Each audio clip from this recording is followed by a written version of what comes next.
Pag-usapan po natin itong issue ng sinasabing missing sabongeros na kung saan ay nagpapatuloy po yung ginagawang investigasyon ng Department of Justice ng Philippine National Police at iba pang law enforcement agency para tukuyin yung kung saan ba napunta. At kaya nang hinahanap po yung mga sinasabing labi na mga nawawalang sabongero. At bagamat ngayon ay unti-unti hong nahubaran ng tabing at nai-establish po na di umano, base po yan sa testimonya ng testigo na si Julie Patidongan at alias Totoy o si Dondon Patidongan ay kanyang itinuturo na di umano yung mastermind, utak ng lahat na ito ay ito hong si Charlie Atong Ang. At may mga isinasangkot pa ho siya na napakarami ho. At yung celebrity, yung artista na si Gretchen Barreto. Itong si, ngayon may pinakabago ho mga kababayan eh.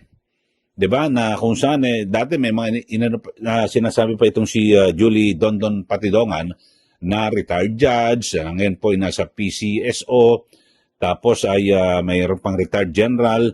Ngayon pinakahuli yung mismong abogado ni Atong Ang na si Attorney Caroline Cruz ay sinasabing sangkot din di umano at sa Alpha Group kasama ho. Ibig sabihin mga nasa top level management yung mga big boss. Yun po yung kasama raw po sa nagpasya para yung mga nanunyope o nandadaya na mga sabongero ay mailigpit at mapatay di umano. So, pero ngayon, ang binabanggit ko nga ho, parang lagi ho yung talagang yung naratibo, di ba? Kanina sabi ko, yung sa ating kabilang vlog ho natin yung pahayag po ng kampo ni Congresswoman Laila de Lima, ang itinuturo pa rin ay ito pong kampo o si dating Pangulong Duterte na di umano'y nasa likod ng pagsusulong ng DOJ prosecutor na mabaliktad ho yung kanyang pagkakaabsuelto, pagkaka-acquit sa Muntinlupa RTC. So ngayon naman ho, mga kababayan, dito po sa missing sabongeros ay pilit na idinidikit din sa pangalan naman ni dating Pangulong Duterte.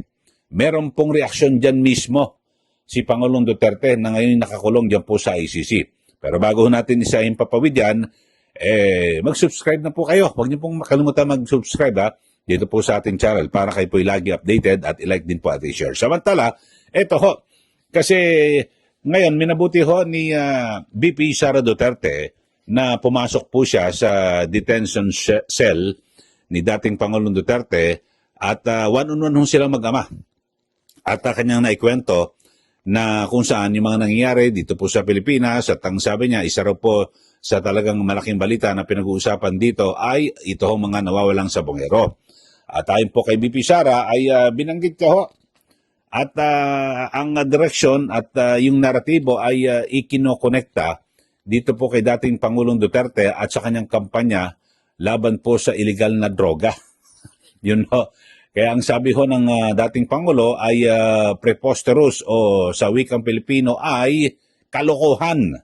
Yan ay isang malaking kalokohan. Pakinggan ho natin mga kababayan, ito hong pahayag mismo ni BP Sara Duterte matapos siyang lumabas sa detention cell ni dating Pangulong Duterte. Ito ha. Kataong ito, sobra-sobra na sila. Ito ha. Dali. Oops. Dali.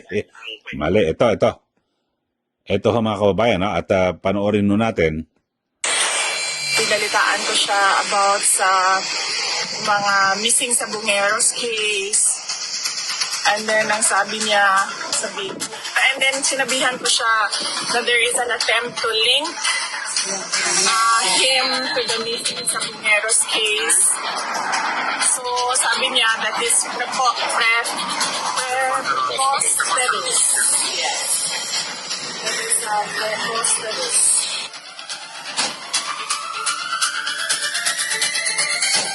Kalokohan lang. Ito raw ang sagot ni FPRRD sa mga balitang may koneksyon umano ang kanyang drug war sa kaso ng mga nawawalang sabongero.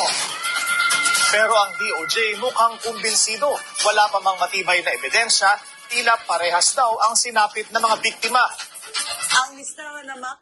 Ayun, so yun kabayan ang naratibo ngayon na parang lahat po ng mga kaganapan dito po sa ating bansa ay idinadawit po yung pangalan ni dating Pangulong Duterte na ngayon ay nandun po siya sa ICC at nakakulong nga ho siya roon, no?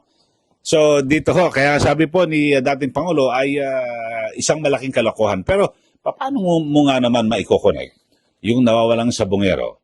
Parang ang pinalilitaw ho kasi mga kababayan, yung mga di umano ay sangkot o nagpapatay dito po sa mga nawawalang sabongero ay siya rin daw po yung parang death squad, yung pumatay dito po sa mga sinasabing biktima ng extrajudicial killings.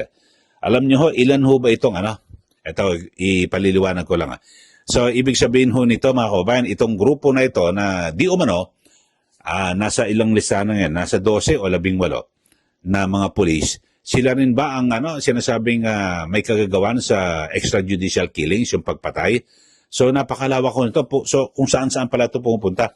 Kasi ito hong mga aligasyon ng ng pagpatay sa mga may kinalaman po sa illegal drugs, pang buong bansa ho ito. So pag may nangyari, lipad dun sa Cebu, lipad sa Davao, patay niyan, punta ron sa kung saan lugar, punta ka sa Quezon City, punta ka sa Maynila, punta ka sa San Juan, punta ka sa Marikina. Ganun ho ba yun?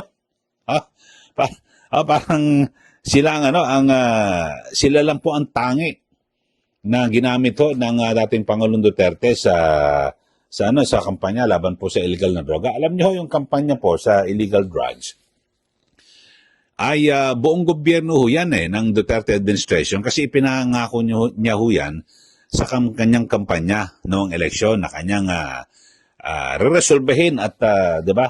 Dudurugin yung mga involved o sangkot po sa illegal na droga dahil sa nakasisira po ito sa buhay ng mga kabataan at lahat po ng mga Pilipino, di po ba? At yan po ay nakakapag-contribute sa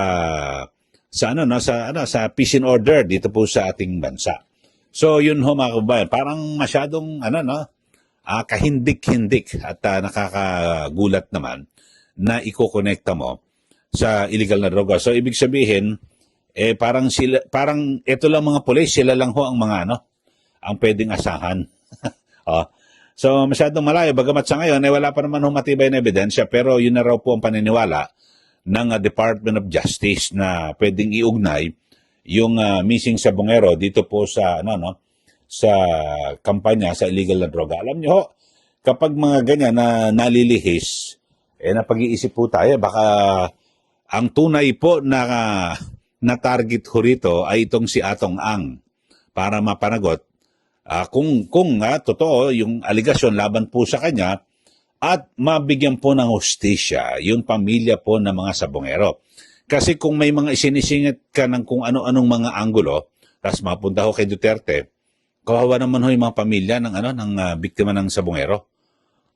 Kasi baka humina ang kaso laban kay Atong Ang tapos dito naman sila magdepende. So nagugulo.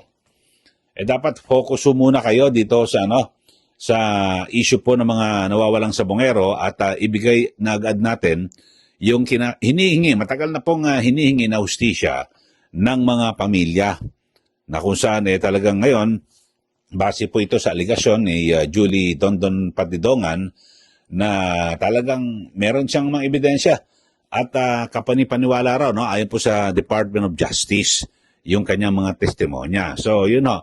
Pero nakita naman ho natin na bawat banggitin niya mga pangalan tapos pag i-check ho natin talagang konektado naman dito po sa kumpanya ni Atong Ang yung pitmaster.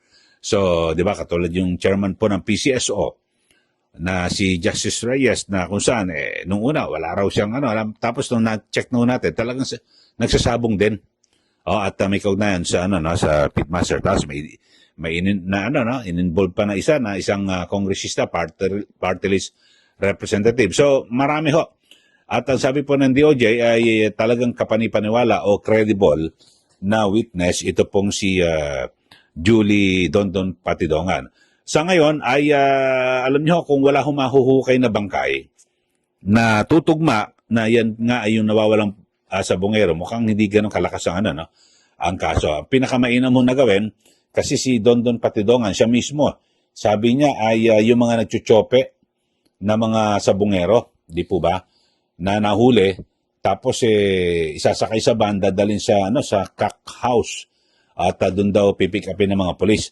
So siguro yun, pwede nang umpisahan sa kasong kidnapping muna kasi meron testigo At meron personal knowledge, ito pong si Dondon Patidongan, sa pagkidnap sa mga sabungero, di ba? Nakita, nahuli na nadadaya. Tapos, isinakay sa van, dadalhin sa crack house. Tapos, kukunin ng pulis, di umano, no? At doon, tsaka na ililigpit o papatayin. So, doon lang, kidnapping and unbailable ho ito, di ba? So, doon muna, tapos unti-unti, tapos madadagdagan ng murder. Kasi kung wala hong makukuha na bangkay na mga sabungero, dapat wag doon tumuon. Ito, maliwanag ho yung yung kidnapping. So, non-bailable din naman yan.